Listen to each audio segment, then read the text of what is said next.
What if I told you that one of the most powerful armies in Asia was annihilated not by superior firepower, not by fortress walls, not by a single pitched battle, but by absolute nothingness? Imagine this.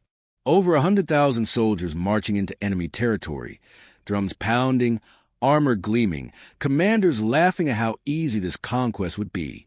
And then silence, empty roads, abandoned homes, food left rotting on tables, dogs gone, people gone, everything gone, just mountains watching, just wind whispering. And somewhere in those shadows, death was counting down. This is a story of how a massively outnumbered resistance turned invisibility into a weapon and made an empire's finest generals walk willingly into their own graves. Let's go back nearly 6 centuries. The year is 1427, and northern Vietnam is bleeding. For more than 10 years, the people have been clawing for freedom against the Ming dynasty's iron grip, occupation, taxation, cultural erasure. The resistance have been fighting with sticks and stolen swords, hiding in jungles, dying in ditches. And just when it seemed like maybe, just maybe, independence was within reach, the empire decided enough was enough. 2 enormous armies mobilized from southern China. The first, commanded by a seasoned warlord with decades of victories behind him, crossed through treacherous mountain passes with over 100,000 soldiers at his back. The second army approached from a different direction, ready to crush the resistance in a coordinated pincer movement. Their mission was simple: relieve the besieged imperial garrison, annihilate the rebels, drag this defiant land back under the emperor's boot.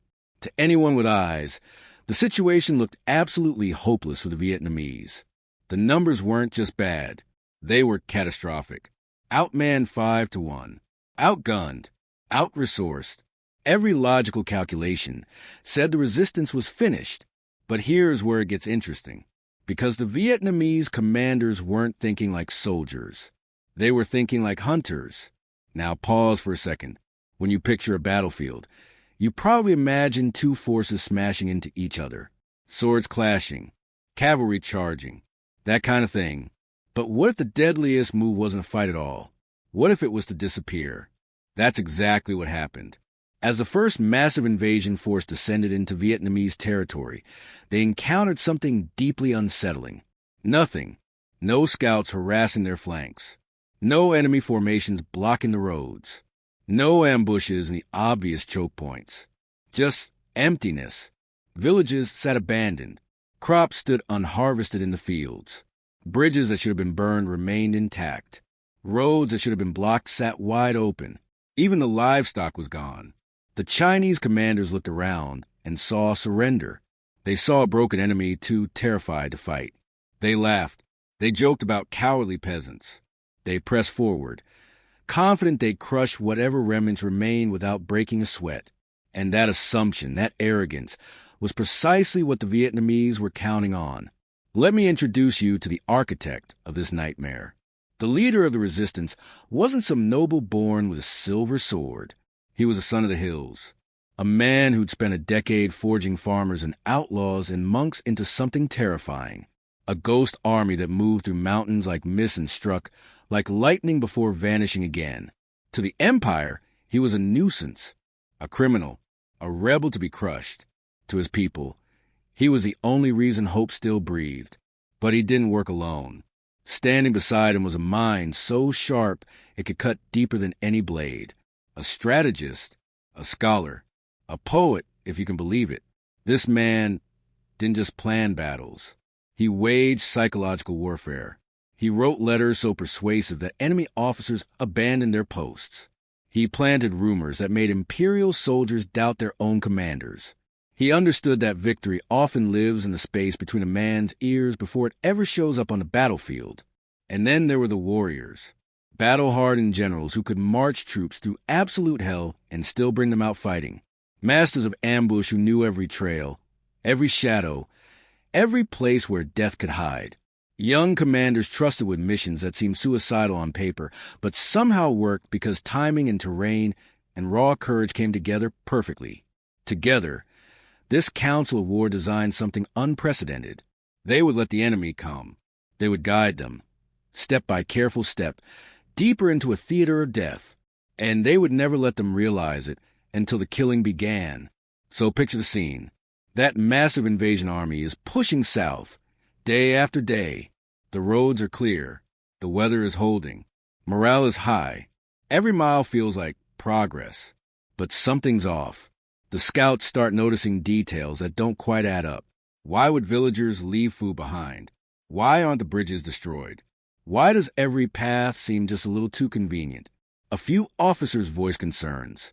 They're ignored. Paranoia, the commanders say. These peasants are simply running scared.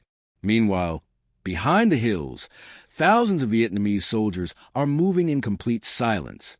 They're blocking escape routes. They're cutting supply lines. They're positioning themselves at choke points that won't look like choke points until it's far too late. The further the enemy advances, the deeper they sink into the trap, and they have absolutely no idea. Now here's the part that chills me to the bone. The Imperial scouts start disappearing. Not in battles. Just gone. One patrol doesn't return. Then another. Then the terrain starts changing. The valleys get narrower. The jungle presses closer. The roads become slick with unseasonal rain, almost like the land itself is fighting back. Supply wagons start vanishing. Messengers stop arriving.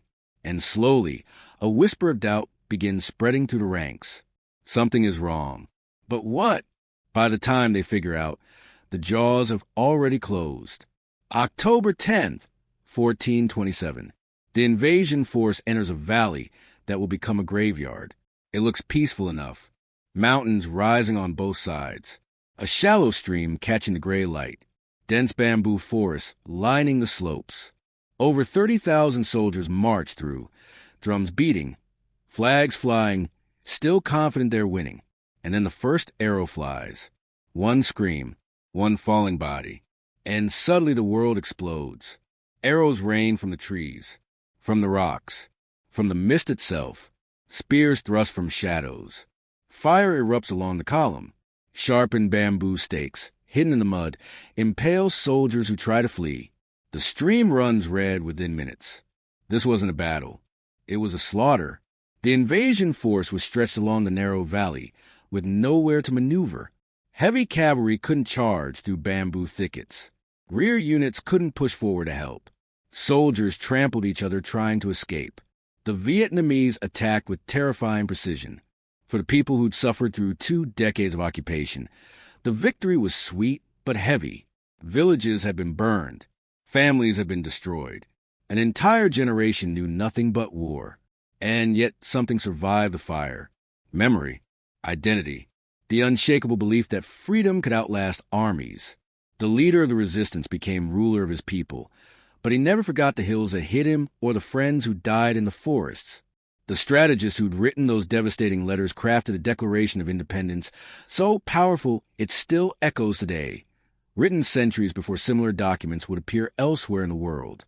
And across the land, stone markers and folk songs began preserving the names of those who'd stood when standing seemed impossible. Even now, that valley remains quiet. Mountains still rise like silent guardians. Rice fields bloom where blood once soaked the earth. But if you stand there long enough, locals say you can feel it. The weight of what happened. The breath of a nation that whispered into the mist. Let them come. We'll be waiting. Here's what this means beyond the history. We live in comfortable times. Screens. Noise. Distraction. But the world still demands the same things it always has. Courage when you're outmatched. Clarity when everything seems impossible. The refusal to disappear just because someone stronger wants you gone. Every generation faces its own valley, its own moment of silence before the storm, its own choice between surrender and standing. So I'll leave you with this question. When your moment comes, will you be ready? And maybe more importantly, are you paying attention to the silence right now? History loves to pretend she tells us everything, but there are always letters still buried in the earth, bones beneath the fields, whispers in the trees, stories that never made it into the official versions. Was this really the whole story? Or is there something deeper waiting just beneath the surface? From above, from behind, from both flanks simultaneously.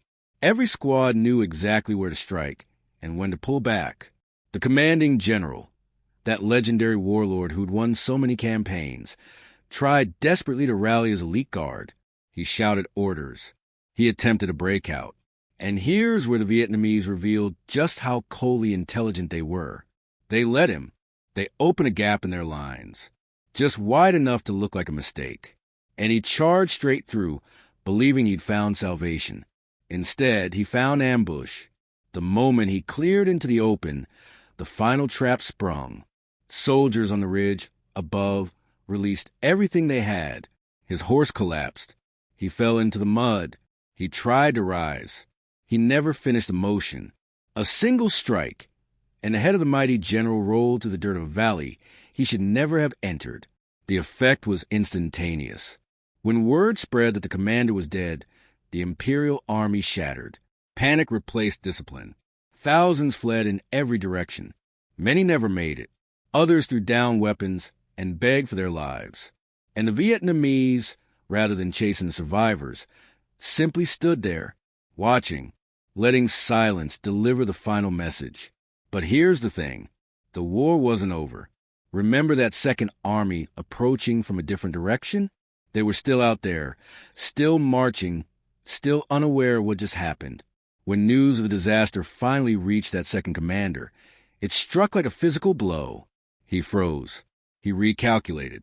But his army was already deep inside hostile territory. Supplies were running low. The maps were proving useless. And suddenly those empty villages didn't look like surrender anymore. They looked like exactly what they were. A warning he'd ignored. The Vietnamese didn't rush this one either. The attacks came slowly, deliberately. Sniper fire from tree leans, hidden stakes in riverbeds, ambushes that looked like retreats until they weren't. Every day, the noose tightened a little more. And all the while, those devastating letters kept appearing in the imperial camps, written by the resistance's master strategist. They spoke of mercy for those who surrendered. They detailed exactly how the First Army had been destroyed. They offered survival. Officers began deserting. Units began refusing orders. Morale collapsed. And when this Second Army finally reached its objective, the besieged imperial garrison they'd marched so far to save, they found it already fallen, taken by tunnel sabotage, and a night assault that left nothing but smoking ruins. No reinforcements. No fortress. No hope. Just a single message from the resistance. Surrender or die. He surrendered.